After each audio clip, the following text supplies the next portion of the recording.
ബാലതാരമായി അഭിനയിച്ച് മലയാളത്തിലും തമിഴിലുമൊക്കെ ശാലിനി ഉണ്ടാക്കിയ ഓളം അത്രയും വലുതായിരുന്നു.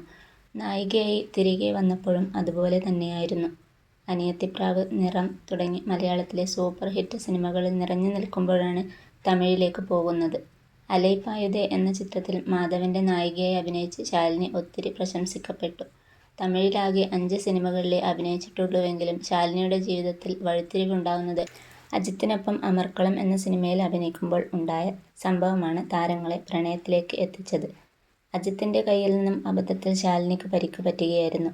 ശേഷം ആശുപത്രിയിൽ കൊണ്ടുപോകേണ്ട സാഹചര്യവുമുണ്ടായി. ഇതിനോട് അനുബന്ധിച്ചുണ്ടായ സിമ്പതിയിൽ നിന്നുമാണ് താരങ്ങൾ പ്രണയത്തിലാവുന്നത്. 2001-ൽ വിവാഹിതയായതോടുകൂടിയാണ് ശാലിനി സിനിമ വിടുന്നത്.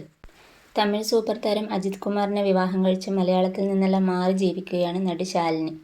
ബേബി ശാലിനിയിൽ നിന്നും നായികയായി വളർന്ന് തിളങ്ങി നിൽക്കുമ്പോഴാണ് അജിത്തുമായി നടി പ്രണയത്തിലാവുന്നത്. വിവാഹത്തിന് ശേഷം അഭിനയിക്കാൻ വിടില്ലെന്ന് അജിത്ത് വാശി പിടിച്ചതോടെ പിന്നെ ഒരിക്കലും സ്ക്രീനിന് മുന്നിൽ ശാലിനിയെ കണ്ടില്ല. ശാലിനി ഇപ്പോൾ സിനിമ വിട്ടിട്ട് 24 വർഷത്തിന് മുകളിലായി. ഇതിനിടെ നടി വീണ്ടും തിരിച്ചുവരവിനൊരുങ്ങുകയാണെന്ന സംസാരം നടക്കുകയാണിപ്പോൾ. പ്രചരിക്കുന്ന റിപ്പോർട്ട് അനുസരിച്ച് ഗുഡ് ബാഡ് അഗ്ലി എന്ന അജിത് കുമാറിന്റെ ചിത്രത്തിൽ ശാലിനി ഒരു അതിഥി വേഷത്തിൽ അഭിനയിക്കുന്നുണ്ടെന്ന്.